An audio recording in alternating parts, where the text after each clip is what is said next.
O beabá da sustentabilidade.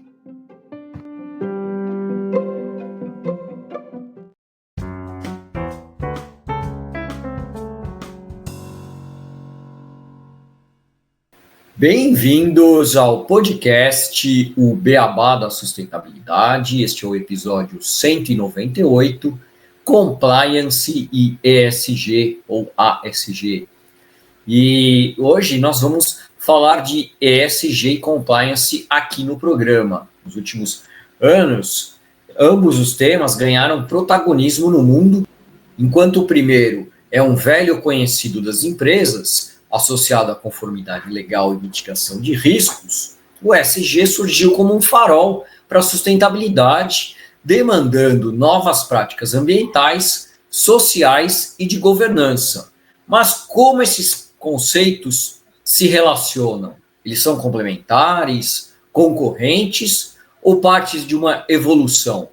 Para isso, a gente trouxe aqui um grande especialista na área, que é o Richard Lekitic, que é advogado com ampla experiência como diretor jurídico, General Counsel, e Compliance, como Compliance Officer, atuando em departamentos jurídicos e de compliance em grandes empresas multinacionais e nacionais, e ele é membro da Comissão Especial de Estudos de Compliance da OAB e membro da Comissão Permanente de Governança e Integridade da OAB. Tudo bem, Richard? Tudo bem, Renato? Como é que vocês estão? Olá, Renato. Olá, Gustavo. Boa noite. Tudo bem, sim. Olá, Richard. Olá, Gustavo. Tudo bem aqui também? Muito bem-vindo, Richard, ao Beabá. Certeza que você vai nos dar uma aula aí sobre compliance, ESG, e vai ser muito esclarecedor para todos que estão nos assistindo, ouvindo, em qualquer canto aí do nosso Brasil ou do mundo. E antes da gente entrar aqui, Richard, nas perguntas mais complexas, né, acho que seria legal que você nos fizesse uma rápida introdução aí sobre as origens históricas do ESG, do compliance, o que é cada um deles, né, para contextualizar um pouquinho aqui para o nosso bate-papo. Legal, Renato. Bom, a gente terceirizou hoje os conceitos para o Richard. Isso, deixa com quem entende mais. Não, imagina. Vamos lá, eu atuo na área há muitos anos, né? Principalmente na área de compliance, e é muito gostoso, tá? Quando você fala de algo que não só você vai aprendendo, né, ou busca aprender mais, mas que você gosta. Né? Eu digo que eu tenho uma paixão pela área de compliance, então, mais do que nunca, é um tema que está bem atual, principalmente por conta também do peso, da evolução do ESG. Então, para mim é um prazer estar aqui com vocês, e agradeço também a oportunidade de estar podendo dividir com vocês, discutir com vocês e aprender cada vez mais a respeito. Eu acho que tem uma questão importante, né, sobre o ESG e compliance, né? Eles são conceitos que parecem, de certo modo, pode-se dizer que são recentes, né? E aí que eu vou falar um pouco mais, e vem ganhando importância cada vez maior nas organizações, nas empresas e na sociedade como um todo, né? Obviamente, vocês já devem ter falado muito a respeito, mas o termo ESG surgiu há mais ou menos 20 anos, foi trazido pelo Banco Mundial e pela ONU através de um relatório do Pacto Global da ONU, né, que recomendava a incorporação de questões ambientais, sociais e de governança. Aí que surgiu o termo, né, ESG, na estratégia financeira das empresas. Foi a primeira vez que juntaram, né, os três elementos, porque isso era amplamente discutido, principalmente as questões ambientais, após a Segunda Guerra, as questões sociais também, pós-Segunda Guerra, mas juntar os três conceitos foi a primeira vez que se juntaram realmente, efetivamente, em um documento, né? E foi um processo evolutivo, né?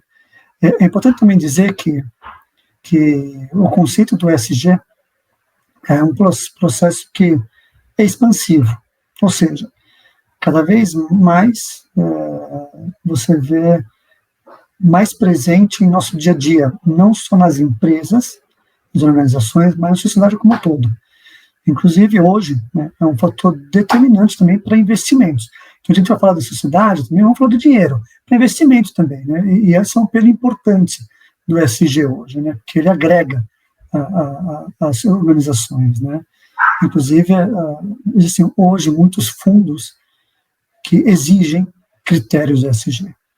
Também puxado, claro, por investidores que têm um apelo voltado ao ESG. E isso tem ganhado tanta importância que a própria CVM hoje, ela tem resoluções sobre o tema, exigindo cada vez mais transparência, com regras e métricas muito claras, né? Inclusive de como divulgar essas informações, né? É importante também, vamos fazer um link também, destacar que esse conceito ganhou muita força também,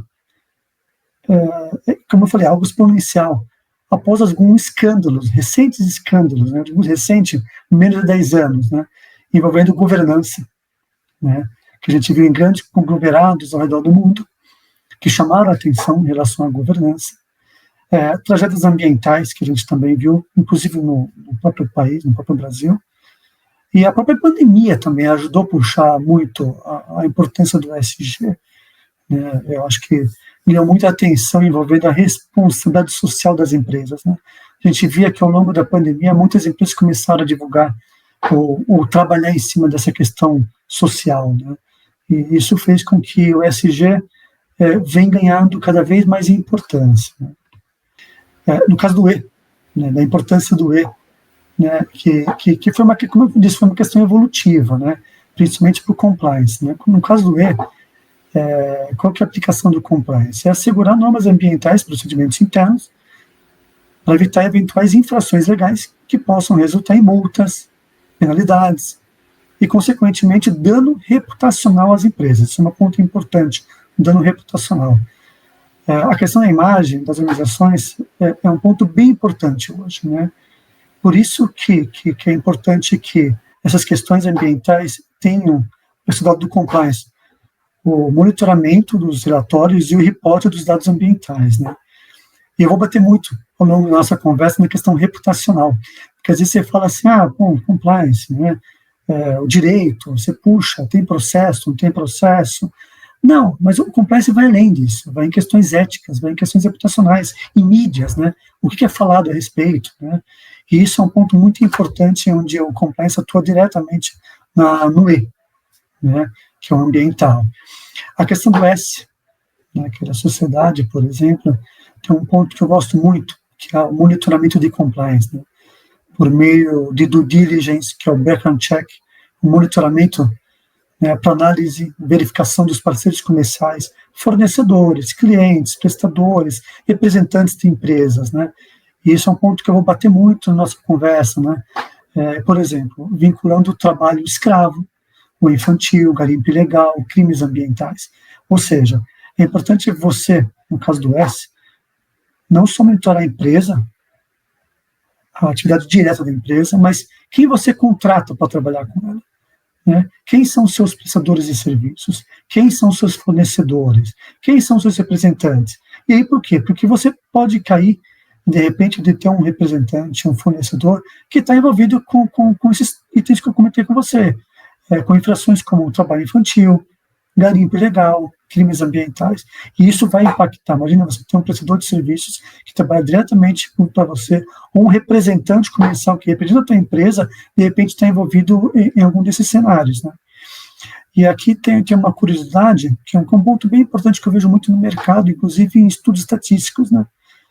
Inclusive em fóruns que eu participo, que o maior risco das empresas hoje, o que é mapeado em termos percentuais, em termos de risco de fraude e corrupção, claro, e consequentemente reputação, são questões ligadas a terceiros, né? Prestadores de serviços e representantes. Hoje, o maior percentual de envolvimento de casos de corrupção em empresas, fraude, ligados aos terceiros que prestam serviço para a empresa. Então, por isso que é cada vez mais importante você verificar no S, né, com quem você trabalha, né? Quem presta serviço para você, quem que te ajuda a divulgar a sua marca, né? E aí, finalmente, o G, que é classicamente, eu acho que o mais ligado ao compliance, quando você vê no mercado, que é a questão da introdução de códigos de conduta, as políticas internas, para inclusive reforçar os pontos do E e do S, né? Isso consiste também em canais de denúncia, auditorias para verificar o cumprimento dos processos e, consequentemente, da transparência, as ações, atividades das empresas, organização. É toda a questão do arcabouço de procedimentos e políticas internas, né, que vão reforçar a governança como um todo e vão reforçar, consequentemente, o E e o S. Né. É importante que uma organização tenha, de forma clara, em seus pilares o ESG, inclusive com transparência. Tá? Não basta falar, eu tenho ESG, não. É importante que você tenha isso, seja claro, para evitar também um eventual questionamento da prática de greenwashing. Né? Sobre greenwashing, acho que eu vou falar um pouco mais para frente, até para senão eu acabo antecipando tudo aqui agora e fica um pouco maçante. Né? Assim, a gente tem mais pergunta para fazer, né? Tem bastante. Sim, eu vou falar um pouco agora da parte histórica, que eu praticamente acho muito legal, que é uma questão que eu gosto bastante, até com formação de advogado, né? Eu sempre gostei muito do background histórico, né? Como que chegamos a esse ponto, né? E para onde a gente vai, né? É importante destacar que assim, os primeiros passos do compliance ocorreu, eu digo assim, e eu vou falar um pouco mais à frente, do compliance moderno com a Revolução Industrial, tá? Tanto na Inglaterra como nos Estados Unidos, né? Os Estados Unidos tinha como premissa, né, histórica, né, o direito fundamental à liberdade, que foi utilizado também para a abolição do trabalho escravo, né, a abolição do trabalho escravo, né, por meio da emenda constitucional 14. Essa é uma questão histórica, né, são fundamentos históricos da legislação americana. Né, ou seja, que o Estado deveria interferir na vida social e não na atividade privada. Né, a total liberdade da atividade privada. Né. Com o passar do tempo, com a evolução da Revolução Industrial, dos meios de atividade industrial, né, começou a verificar que esse princípio não funcionava. Começaram a surgir por parte das empresas condutas totalmente nocivas, impactando na vida social das pessoas, no mercado do consumidor em geral. Tá? Não só em relação às empresas concorrentes, por exemplo, que eu vou falar um pouco, mas no mercado do consumidor. Né? E aí eu posso dizer exemplos, né, que foram verificados com essa evolução de total liberdade, que era a formação de cartão e monopólio. Né. E aí tem um bom exemplo de impacto, que é muito falado na história, isso a gente escuta bastante, que é o momento da empresa Rockefeller, que chegou a dominar e controlar mais de 90% do mercado de petróleo nos Estados Unidos. Né. E no fim do século XIX, por conta desse cenário, uma empresa, imagina, e não era só Rockefeller, tinha outras empresas que tinham um monopólio total. Eles controlavam praticamente 100% do mercado. E aí, assim, não era uma questão só do pequeno, papel também. Não, ferro. Papel, né? De comunicação também. Sim, tem também ferro, que era US, uma empresa de ferro também, que também chegou a dominar o mercado. E aí, não era uma questão só do pequeno consumidor, é uma questão do mercado como um todo, as empresas não conseguiam concorrer. Né? O mercado era ditado por 2, 3 grandes conglomerados. Né? E aí, por conta disso, no fim do século XIX, por conta dessa evolução, desse cenário, foi aprovada, acho que em 1890, a Sherman Antitrust Act, que foi liderada por um congressista americano chamado Sherman, para combater práticas, enfim, anticoncorrenciais e monopólios, né? Exatamente focando em cima desses grandes conglomerados. Né? Até o passo anterior, por conta da Revolução Industrial, um pouco antes disso, no Reino Unido, a gente também teve a Companies Act, que foi a lei das sociedades por ações. Essa é uma lei muito interessante, que ela também ataca, de certo modo, esse desequilíbrio, mas ela também criou regras que foram depois muito interessantes até para o direito societário, né? Isso foi, acho que em 1840, 44, alguma coisa nesse sentido. Foi no meio do século, né? Também motivado pelo boom econômico, puxado pela Revolução Industrial. A Inglaterra, como um dos berços, ela acabou sofrendo isso antes dos Estados Unidos até. Né?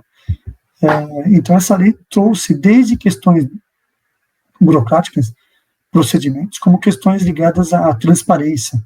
Isso é um ponto importante. Né? Na parte financeira, por exemplo, as empresas passaram a ser obrigadas a terem registros contábeis, fazer publicações das informações financeiras, E você pode imaginar que na época não existia essa necessidade, né? Foi puxada também pelos investidores, né? Que começaram a sofrer com investimentos em empresas e de repente tinha um calote, né? Porque não tinham acesso às informações, né? E aqui é um ponto bem importante, que eu gosto dessa questão de transparência. A transparência, a prestação de contas a um órgão regulador, né? E o reconhecimento das responsabilidades das empresas, tanto judiciais quanto éticas. Aqui a gente já começa a ver, olha, 200 anos atrás, também o início dos princípios que nortearam os conceitos que a gente vê hoje, de governança corporativa e compliance, conceitos modernos, né? Isso já tinha sido trazido há 200 anos atrás, né? Era também engatinhando. A gente tem o costume de achar que é algo muito, muito recente, e algumas leis mais sólidas, né? Até pela questão da globalização. Mas se a gente já começar a perceber isso 100, 200 anos atrás, como nesse caso, o início dessa questão ligada à transparência, né? Aí, voltando para os Estados Unidos, teve um impacto muito grande com a maior economia do mundo, né, na época. Tivemos também a crise de 29, que foi a Grande Depressão, foi aquela quebradeira geral, que se espalhou pelo mundo, que foi causada pelo fato de regras bancárias e investimentos não terem a transparência necessária dos balanços das empresas, né? Tinham muitas informações que foram detectadas depois, informações falsas, até no mercado financeiro, né? As coisas não eram divulgadas de forma clara, né?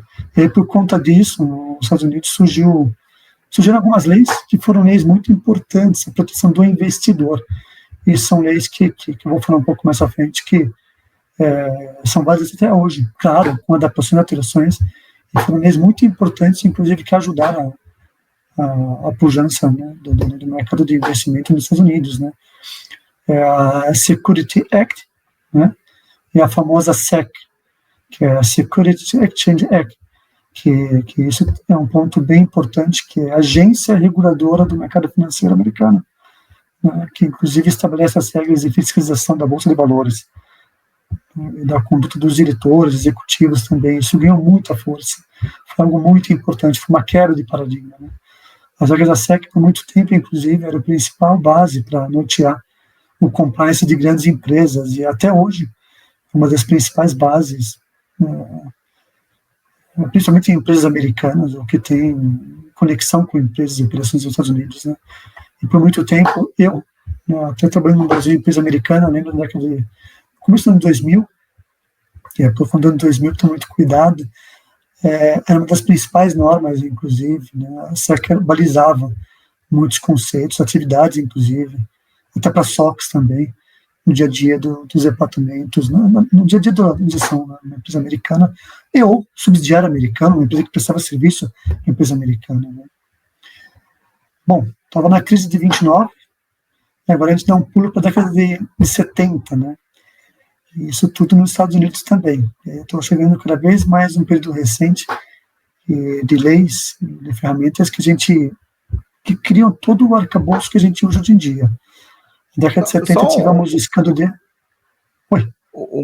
Só uma pergunta, Richard, assim, coisa rápida, mas só para ficar claro, toda essa história, você está fazendo um background aí, mas a gente já está falando de compliance, né? Tudo isso, desde o começo, já tinha essa denominação ou ainda vai aparecer na história uma coisa mais clara, tipo, é compliance? Não, você sabe que é curioso? A nomenclatura compliance ela não aparece antes. Tá? Ela aparece antes através de figuras, de menções a figuras de tem que se criar um departamento interno, tem que ter um departamento que acompanhe, tem que ter... Aí começou no mercado, né? Isso foi uma questão evolutiva. Surgiu a necessidade de terem profissionais específicos, exclusivos para essa atividade. Agora, até vou contar um pouco da história depois, um fato curioso também. A nomenclatura compliance ela não aparece, tá? Ela só começa a aparecer isso de 20, 30 anos para cá, tá? De forma mais clara, como operador de compliance, o compliance officer, né? Isso não existia como é hoje, né? Essa figura bem sólida. Claro, existem registros da própria entre 1929 e década de 70, orientando as empresas, como elas deviam agir, orientações, inclusive, até de advogados, né, Estados Unidos, de que é importante ter uma figura dentro, mas o termo compliance officer não tinha surgido ainda, né? Bom, aí vamos pular de 29 para a década de 70. Seu pensamento, né? Desculpa. Imagina. Isso que é legal, vamos interagindo, né? Na década de 70 tivemos o escândalo de Watergate, isso é bem curioso, né? Ele motivou a criação do FCPA, que é a Lei Anticorrupção Americana. E esse escândalo tem uma coisa muito curiosa, porque o escândalo ele resultou em algo que mudou totalmente o cenário, não era o foco da investigação na época, né?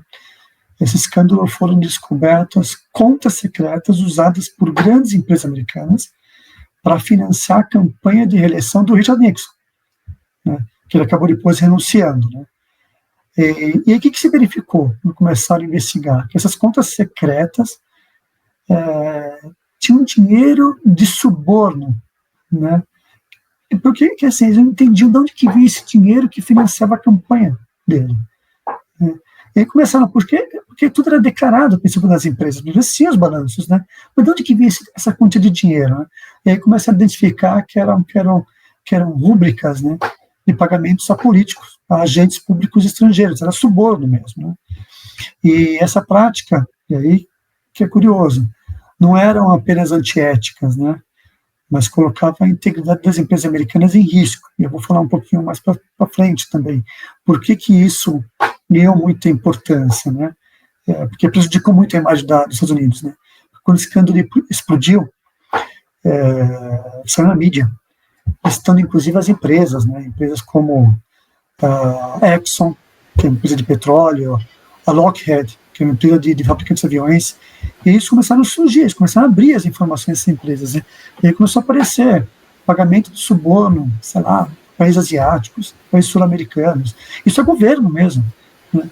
As empresas pagavam abertamente suborno para entidades, órgãos governamentais desses países, para conseguir ganhar uma licitação, ganhar um contrato, né, grande. E isso foi curioso, porque isso não era crime nos Estados Unidos até então, né? E só puxou porque o dinheiro era um dinheiro que não tinha uma rúbrica, né, em termos de balanço, né? Só um comentário, Richard e Renato, é bem legal passar, tem um filme que chama Todos os Homens do Presidente, é um filme dos anos 70 mesmo, com o Robert Redford e com o baixinho, com o Dustin Hoffman, que traz exatamente como foi feito como foi trazido a essa denúncia a público através de formas que ninguém imaginava exatamente aonde ia chegar, né? Porque ele mostra os jornalistas que trouxeram a denúncia e que eles não imaginavam, eles achavam que fosse achar um problema pequeno e acabou chegando até o presidente. Não, esse filme é legal, eu já vi falar desse filme, inclusive eu já vi, não é um filme novo, é um filme acho que mais de 20 anos. É um filme mais antigo que a gente, então tem mais de 20 anos. E aí, então, você revelar a idade muito. Não, é o próprio nome. 76. Então, antes eu nascer, com certeza. Então. Até o próprio nome Watergate, uma curiosidade, né? Ele vem por causa do complexo dos prédios, né? Onde ficavam os prédios, onde ficavam... tinha um escritor do Partido Democrata, né? E por isso que deu esse nome. E aí virou um nome famoso, né? Ninguém imaginava que ia chegar nesse ponto, né? E aí, fazendo alguma conexão com esse escândalo, né, teve a criação da FCPA, como eu comentei, em 77, que é o ano que eu nasci, estou me entregando, que foi uma resposta do Congresso americano, inclusive para restaurar a confiança e imagem dos Estados Unidos, né, perante o resto do mundo, né, não só internamente, mas em relação ao resto do mundo, né, porque foi um escândalo gigantesco, né. E aí tem um ponto que eu coloquei anteriormente, qual que foram as falhas, né, e que são os principais pilares do FCPA, né. Primeiro, a proibição do suborno. Claro, é proibido, mas a proibição do suborno a agentes públicos estrangeiros. E como eu comentei, não era crime antes. A lei americana previa que isso era crime a agentes públicos americanos. E isso que foi curioso, porque essas empresas não sofreram nenhuma sanção. Ninguém foi preso por causa disso. Porque não era crime nos Estados Unidos, né? E aí tem outro ponto também, que foi instituído pelo FCPA, que é a exigência de controles internos, né, contábeis, né, para a transparência e o registro financeiro, porque, assim, tudo isso, de certo modo, era registrado, tá? Todos esses subornos eram registrados. Era comissão a agente na Ásia, país X. Era isso. Tinha nos balanços. Os balanços estavam direitinho. Só que eram balanços camuflados, né? E aí também, por fim, é que essa lei é aplicável a empresas americanas e também estrangeiras, listadas na Bolsa Americana. Então, assim, se a empresa estiver listada na Bolsa Americana, ela tem que seguir a base dessa lei americana com o FCPA. Então, a gente pode dizer que o FCPA foi a primeira lei anticorrupção internacional, porque ela impactava as empresas americanas, obviamente, e suas subsidiárias, as multinacionais, as empresas que faziam negócio com os Estados Unidos e as empresas estrangeiras que estavam na Bolsa Americana. Né? E, por fim, foi um ponto importante também, as pessoas, executivos que tinham conexão, né, com essas empresas. Né? É importante mencionar que quem atua no compliance, né, há muitos anos, durante muito tempo, o FCPA serviu como uma base de programas de compliance ao redor do mundo, né, principalmente em multinacionais, né, até por ausência de legislações em alguns países, assim como no Brasil mesmo, né. Sim. Vou falar um pouco mais para frente.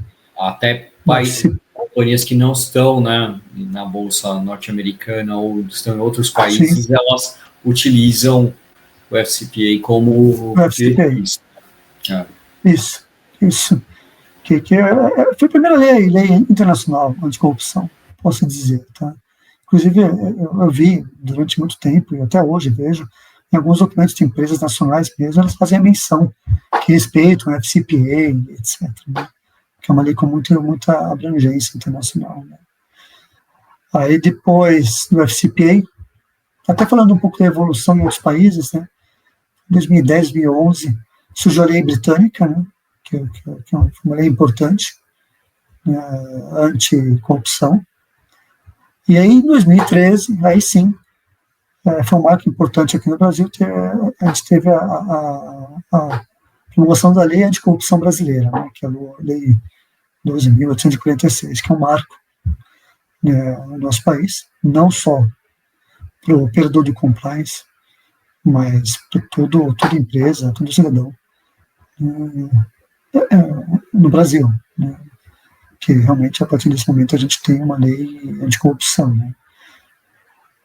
Inclusive essa lei de forma expressa, né, no texto da lei, ela incentiva as empresas a instituírem programas de compliance, né, inclusive como fator de análise para reduzir multas e sanções, caso a empresa seja envolvida em atos de corrupção ou fraude contra a administração pública, né. Isso foi importante porque não tinha nada expresso nesse sentido, né. E isso, em 2013, fez com que a gente tivesse também um boom, né, localmente, não só em empresas multinacionais, subsidiárias, mas empresas nacionais, da necessidade de criação de programas de compliance, né. Só uma parte, eu tive um timing perfeito para trocar de área, então, porque eu trabalhei com compliance até 2012, não tinha lei aqui, aí eu fui embora, e aí deu o boom. E foi por causa dos escândalos da Odebrecht, né, que começou as leis, Richard? Também, é uma boa pergunta, né? Mas, digamos assim, foi também, mas tem um movimento internacional também, tá? A Universidade do Brasil também tem uma legislação específica, né? Assim como depois surgiu com a LGPD, por exemplo, né? Que foi uma evolução que eu até vou falar um pouco mais à frente, né? Tiveram leis europeias, né? A GDPR, e aí por conta da necessidade de ter muitas empresas subsidiárias, ou muitas empresas que atuam lá fora, de se criar também uma evolução, uma lei local, né, a respeito, né? Mas certamente puxado também, principalmente, por esses escândalos de corrupção local, né? A gente teve um bom, né, nesse período, inclusive um bom econômico, um bom de escândalos de corrupção aqui no Brasil, né? E a gente está nos dias de hoje, né, passando a 2013. Você tocou num ponto importante, que acho que eu vou fazer um link histórico, né, de quando surgiu o Compliance Officer, né? E eu acho que o Gustavo vai gostar um pouco, eu conheço um pouco o Gustavo, eu sei que o Gustavo tem origem alemã também, gosta da Alemanha. E assim, acho que vocês nunca vão escutar essa história, tá? Mas eu acho que é algo importante, eu gosto muito dessa história. Inédito aqui no Beabá. E vocês, acho que dificilmente vocês vão ler em algum lugar, tá? Mas isso não é inventado, não. Se vocês começarem a linkar uma coisa com a outra, vai chegar nesse ponto, né? Também não é teoria da conspiração, não. Não. Se é alemão, deve ter tem compliance para garantir. Misturado aí e tal. Isso vem da época medieval, hein? Eu não gostei dessa história. Existe uma associação que chama Liga Hanseática. Conheço. No século XIII ao século XVII, XVIII. Que foi uma aliança comercial muito, muito importante. E defensiva de cidades mercantis, de cidades, isso é um ponto importante, no norte da Europa. Assim, principalmente a gente fala da Alemanha, tem cidades na Polônia, em países da Escandinávia, nos países bálticos também.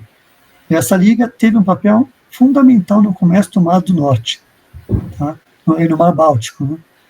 E ela influenciou durante séculos, e isso é um ponto importante, a economia, a política e a cultura da região, né? E isso é legal, porque essa liga, que era entre cidades de diferentes países e culturas, ela tinha aí que é a questão de compliance, que eu fiz um estudo a respeito, ela tinha regras comerciais padronizadas, como a gente vê hoje, em códigos de conduta, né? E a própria liga era organizada de forma, inclusive, eles elegiam membros das cidades, que eram ligadas a empresas nessas cidades, né? E esses grupos de pessoas, aí que surge, que eu ia te falar, o compliance, né? Posso dizer, eles não tinham o nome de compliance officer, mas essas empresas, essas pessoas, elas eram incumbidas, esses grupos, de monitorar, criar regras e punir falhas da conduta, né? Ou seja, é exata a estrutura do que a gente vê hoje, né, no compliance interno nas empresas, né? Esse grupo criou estruturas individuais, compostas não necessariamente por funcionários públicos, mas eram por entes dessas empresas, não era para essas empresas, e as pessoas tinham uma autonomia de fiscalizar as próprias empresas e as cidades, consequentemente, porque era uma relação entre cidades, né? As cidades meio que dava uma chancela, né, para essas empresas poderem comercializar com outras cidades, né? E esse processo era tão rigoroso e sério que essa liga hanseática, ela ganhou força, que mais e mais cidades queriam entrar nela. Eu acho que ela chegou a ter mais de 100 cidades participando. E não era um país, eram cidades, né, que por questões reputacionais, até claro, tinham questões comerciais, mas pela imagem que a Liga dava, de seriedade, de confiança, transparência, as cidades queriam cada vez mais, claro, puxada pelos seus comerciantes, a fazer parte dessa Liga. E aí tem um ponto que eu acho bacana, né?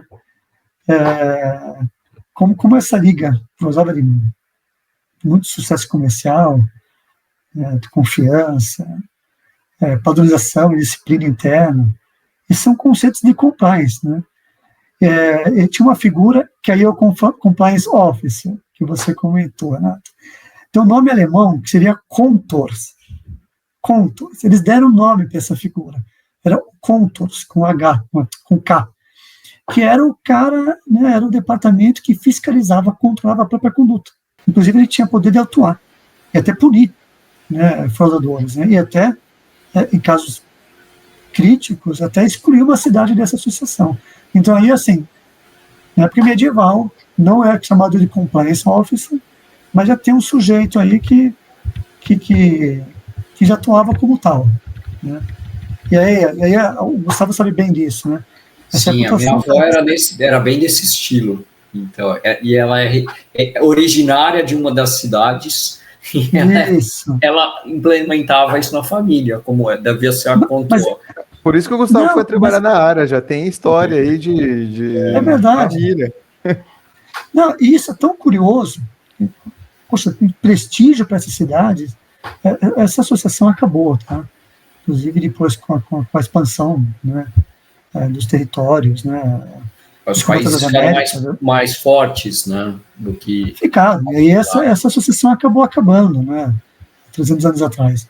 Mas isso foi tão forte, inclusive principalmente para a reputação e imagem das cidades, que até hoje essas cidades utilizam em seu nome oficial, que era uma cidade hanseática. Sim. Por exemplo, Hamburgo, em alemão eles falam, né, cidade hanseática de Hamburgo. Bremen, cidade hanseática de Bremen. O nome oficial da essa cidade. Daí é a cidade que veio os meus antepassados, Bremen. E hoje não tem nada a ver mais com essa questão da associação. Isso acabou há 300 anos atrás. Mas criou tanto prestígio como marca que as cidades usam até hoje isso, né? E conhecendo a Alemanha e os alemães, eles ainda devem seguir muitos princípios, né, de compliance que culturalmente foi imposto ali. Ou não? Não conheço a Alemanha de visitar, conheço, né, da cultura que a gente ouve. Não, você tem razão. Você tem razão, até vai.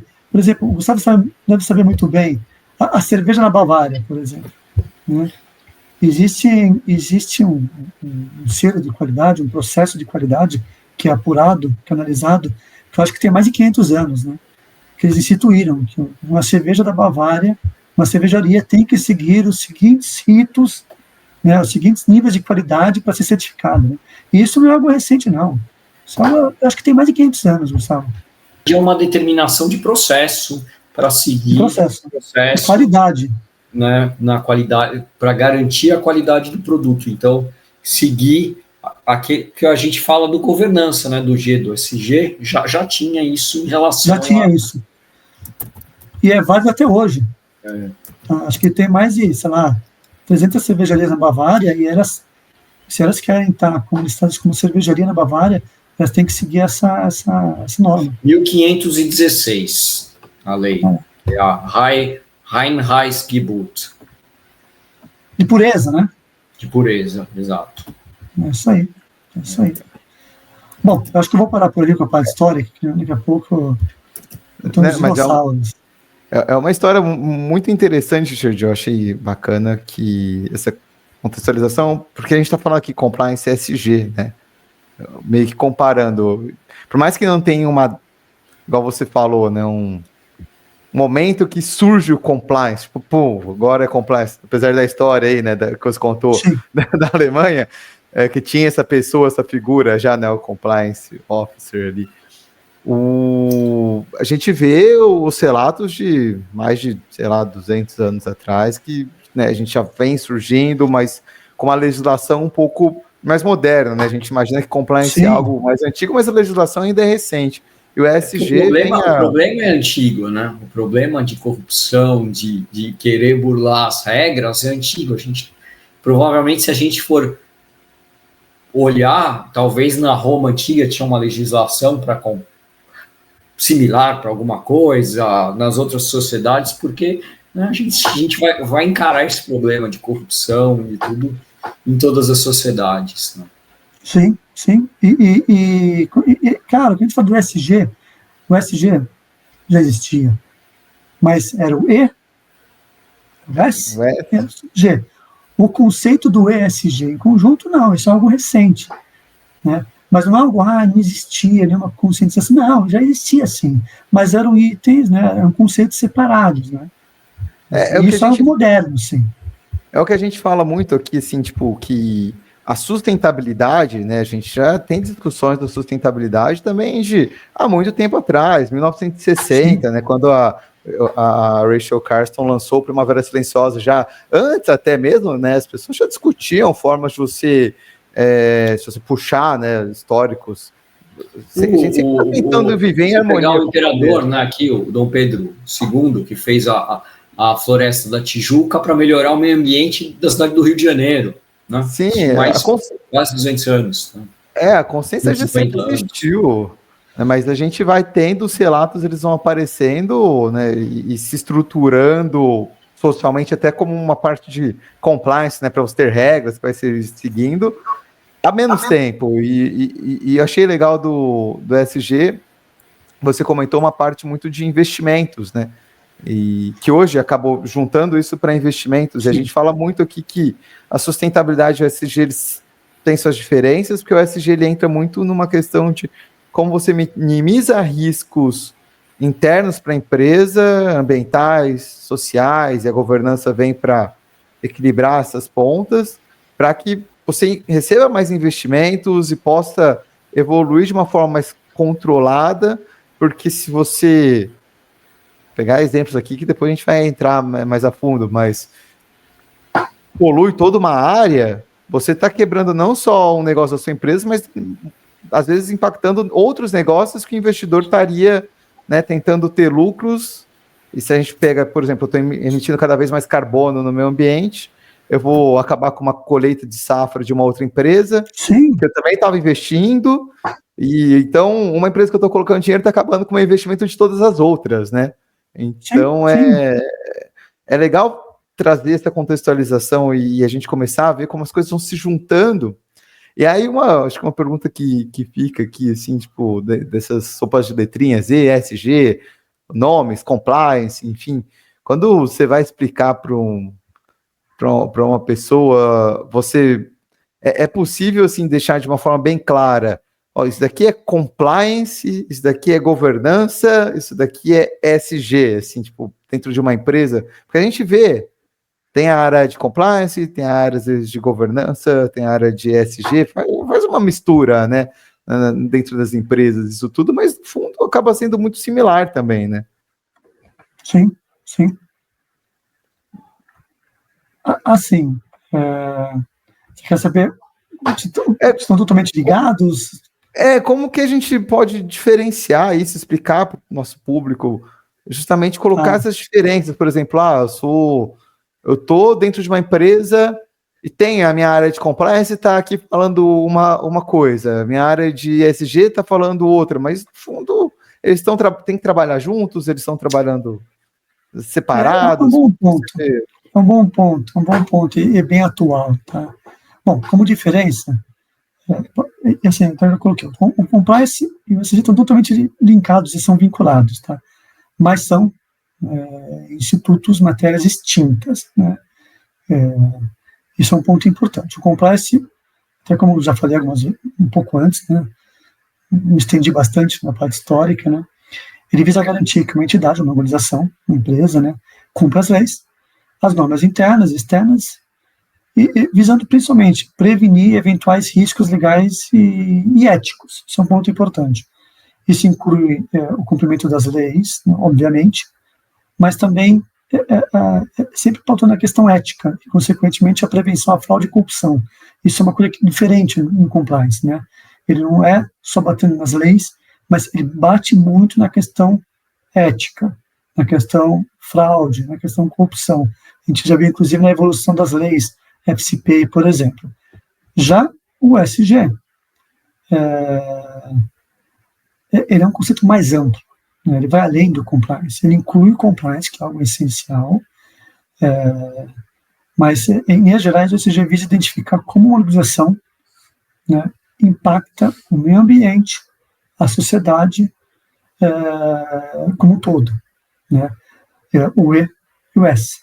O G, ele acaba sendo, como eu falei, ele acaba abraçando o E e o S, né? E aí acaba garantindo a sustentabilidade da governança da empresa, né? Então, acho que é basicamente isso. Ele se atenta às leis, às normas internas, para proteger a empresa, e o outro é mais amplo, ele vai além, ele vai como uma estratégia da empresa, né, para verificar o impacto que ela vai ter na questão ambiental, social e governança, né. E aí a questão de complementação, vamos lá, no caso do E e do S, o compliance trabalha para assegurar que a empresa siga as normas, né, ligadas ao meio ambiente, né, e a relação de trabalho, por exemplo, ligados a funcionários, leis trabalhistas, impacto social, etc. Quanto ao G, né, até eu falei um pouco antes também, o compliance está presente na introdução e aplicação dos programas, dos processos internos, né, políticas, procedimentos, que visa garantir a transparência dos negócios e, consequentemente, da segurança aos investidores quanto à questão ética. Sei lá, exemplo, uma empresa que tem clareza nas informações financeiras, para denúncia, etc. E isso é um complemento. Né? Por quê? Porque quem vai garantir, quem vai cuidar, né, de que o ESG, né, na parte de governança, esteja seguindo, respeitando as normas internas, as políticas, é a área de compliance. Então, isso que eu acho que forma um time bacana, porque um acaba complementando o outro, né? Um acaba ajudando o outro, né? Ou seja, é assim aquele ponto, né? Um compliance que é forte, ele fortalece o ESG. E o ESG é um termômetro também, né, para fortalecer o compliance. Né? E até serve para uma análise reputacional, o que uma empresa faz em relação a outra. Né? Quando ela vai analisar uma empresa como um todo, como parceiro, fornecedor, ela vai verificar a questão reputacional da empresa. E o ESG entra nessa análise. Né? Uma coisa puxa a outra. Né? E hoje a gente vê, como você bem colocou, viu, Renato, até você verificar que esses conceitos, o ESG, compliance, está funcionando muito bem. Isso dá uma segurança, né, para os parceiros, para os investidores, para clientes, né? E hoje a gente vê, inclusive, um movimento, até mesmo em relação ao mercado de trabalho, né? Você vê que tem muitos funcionários que, por questões reputacionais, a gente viu em alguns escândalos de empresas que decidem, né, sair da empresa. E hoje é um ponto importante, inclusive, para ver se você vai ingressar numa empresa, você verificar qual é a imagem dessa empresa, qual é a reputação dessa empresa, né?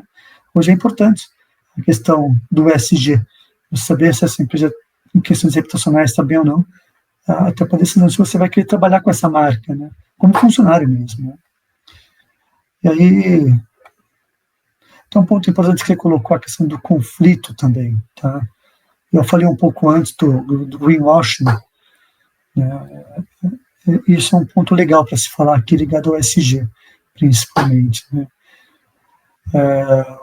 Por exemplo, o que é o greenwashing? Né? É quando a empresa adota uma imagem de ESG, que seu negócio, seu serviço, seu produto é mais sustentável, ecológico do que realmente é. É uma estratégia que, digamos, pode ser ambiciosa e que pode resultar em um risco legal, até mesmo reputacional. E isso não necessariamente, eu vou falar em detalhe aqui, isso não necessariamente é algo proposital, tá? Isso é um ponto importante. Às vezes acontece um greenwashing que não necessariamente foi intencional, né? Tem a negligência, não necessariamente intencional. E o greenwashing, claro, ele gera riscos reputacionais, né? Ele afeta a imagem da empresa, né? E às vezes isso é gerado por quê? E é por isso que eu falo assim, eu vejo às vezes no mercado, nem necessariamente é intencional, tá? Quando tem uma estratégia muito, muito ambiciosa, por exemplo, que a área, né, a organização decide adotar uma estratégia de ESG muito, muito ambiciosa. Só que ela não se atenta a dificuldades, né? Falta um equilíbrio entre o negócio e aquilo que é factível em termos de estratégia. Não necessariamente a estratégia é ruim. Isso é um ponto importante, porque às vezes é muito ambiciosa, né? Sem se atentar ao passo, às normas internas, às questões legais. Um passo maior do que a perna, né, às vezes. Exato. E isso às vezes pode gerar caracterizar o greenwashing, né? Aqui eu posso falar, por exemplo, da atuação do trabalho de compliance, né? No caso de due diligence, por exemplo, né? Porque eu gosto muito desse tema, né? O due diligence, o background check, monitoramento da cadeia de fornecedores, né? Por exemplo, uma empresa começa a entrar num segmento com um produto sustentável, divulga na mídia, propaganda, né, acaba batendo a sua marca em cima desse produto. E aí se descobre que essa empresa que lançou esse produto, apelo ambiental fortíssimo, contratou um prestador de serviços para descartar o seu lixo, algo no dia a dia, o lixo da empresa mesmo, processo diário. Uma empresa que depois se descobriu que ela atuava de forma irregular e que descartava esse lixo em área de manancial. Né? Ou seja, você vendeu uma imagem de um produto que é uma empresa totalmente ESG e, de repente, você não conseguiu fazer a lição de casa. O teu prestador não cumpria, você contratou um prestador que não cumpriu o básico, né? E isso é perfeito exemplo, né? E aí, o que eu posso dizer? Não digo necessariamente que é má fé, mas negligência, tá? Negligência, né? De não monitorar, de não verificar, de não fazer uma due diligence em relação aos seus parceiros, né?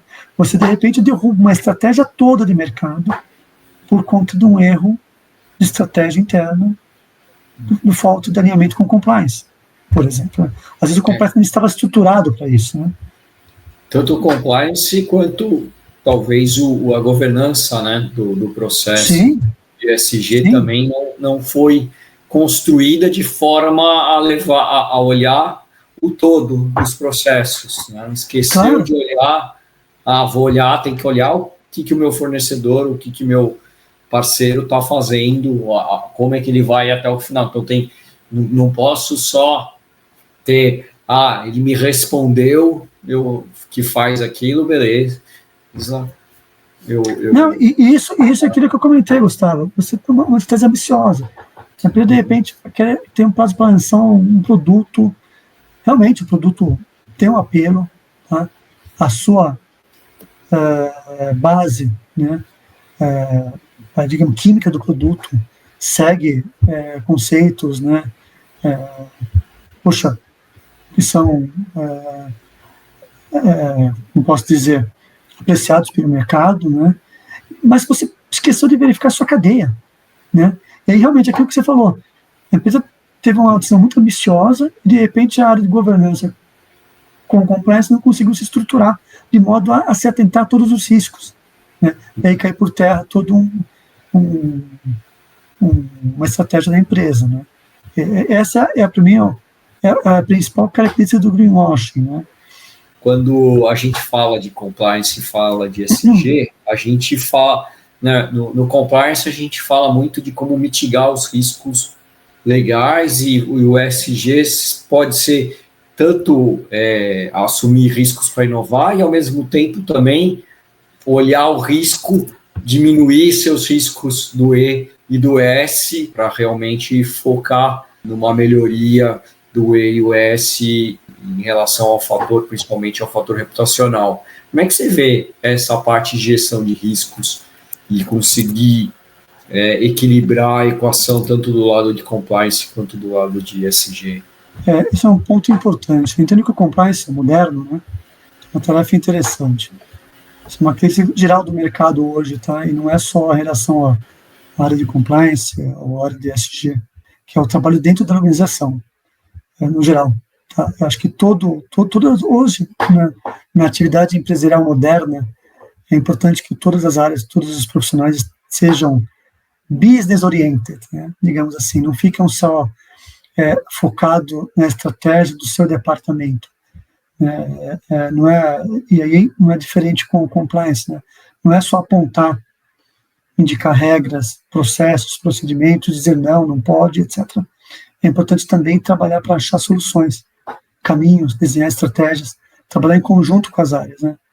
Como parte de uma organização. O compliance é parte de uma organização. Então, precisa entender a empresa, até para ajudar a organização em aspectos de ESG, principalmente ligados ao E, por exemplo, ambiental, e o S, que é social. Nesse caso, é importante destacar que, muitas vezes, essas frentes E e S buscam estratégias, inovações que vão além da exigência legal, da necessidade prevista em lei. Mas é uma bandeira que a organização está perseguindo.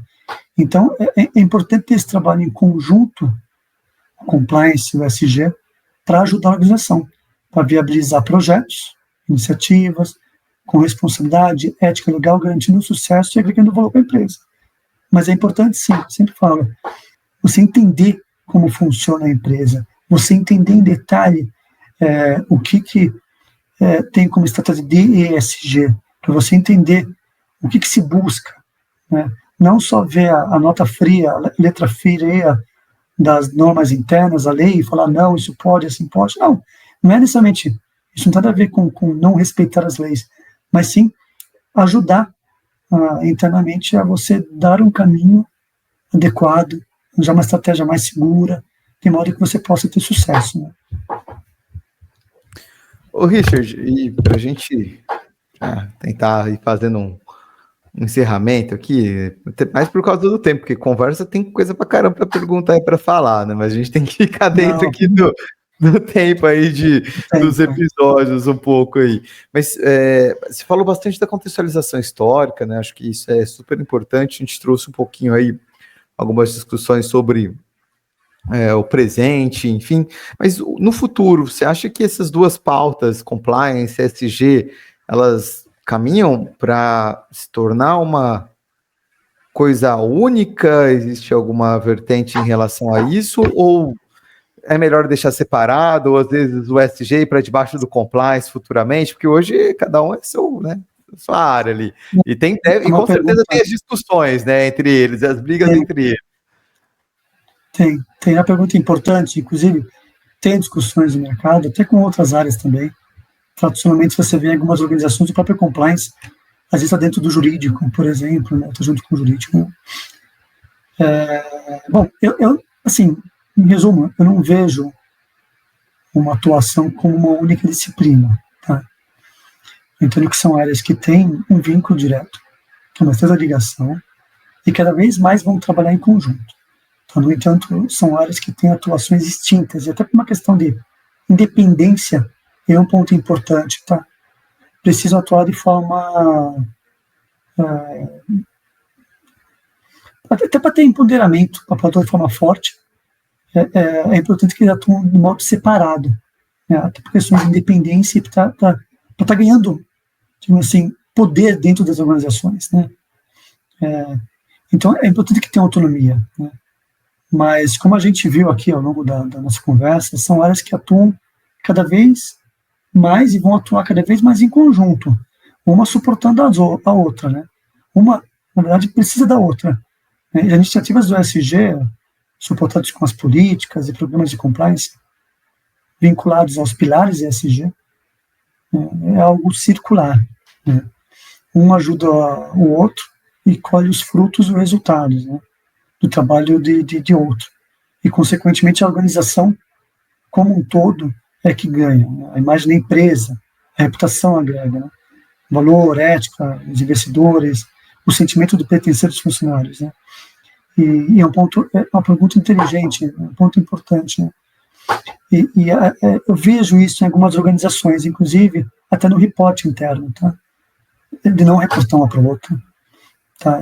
Inclusive de reportar direto, às vezes até o conselho da empresa, porque é importante que até essas empresas essas áreas estejam empoderadas, né?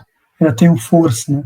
Então essa questão de independência, até tem discussão do mercado do jurídico com compliance, serem independentes, para dar mais poder para essas áreas, né?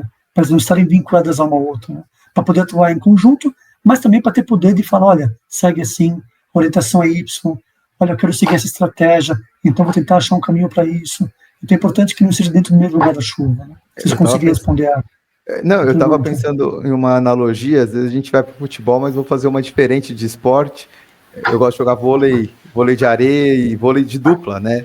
Eu enxergo que é muito isso, porque você depende do outro para ganhar o jogo. Você não pode, né, você está jogando dois, cara. A bola vai uma hora em um, você tem que defender, passar para o outro. Às vezes você passa de primeiro, enfim, mas é uma estratégia para ganhar o jogo com duas pessoas, né, duas áreas se unindo para poder fazer essa jogada, né, que vai fazer diferença.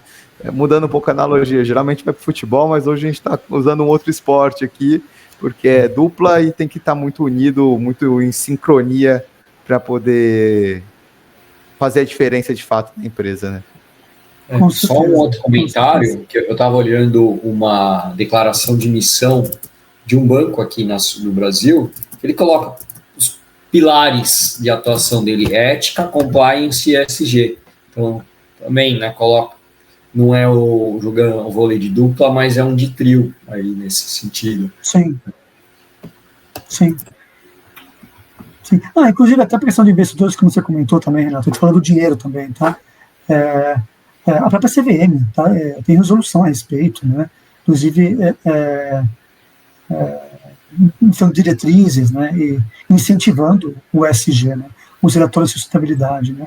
Hoje é algo muito, muito importante, né. Grandes bancos de investimento olham isso, né, porque os seus investidores procuram isso, né.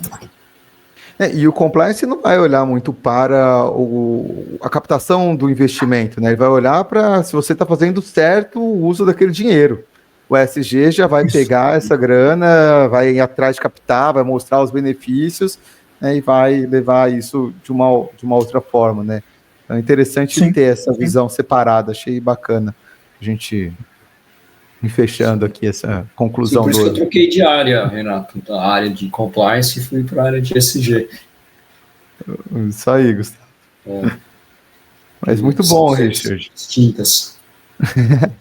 Acho que dá para a gente ter mais um episódio, eu acho. Eu ia adorar continuar um bate-papo. Opa, a gente faz a parte 2, a missão.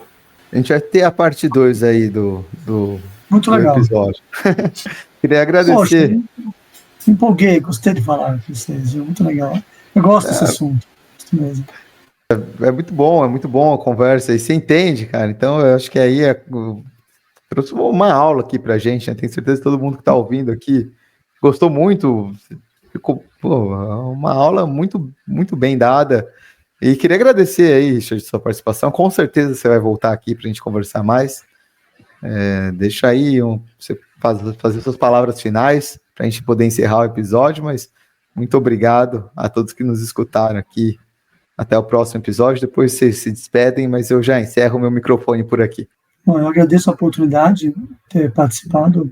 Para mim foi muito, muito prazeroso, né, ter a companhia de vocês num tema tão legal, né, tanto o compliance quanto o ESG, né, e são conceitos, são temas que estão cada vez mais presentes no nosso dia a dia, e a gente não fala só sobre empresa, mas sobre a gente como sociedade, né.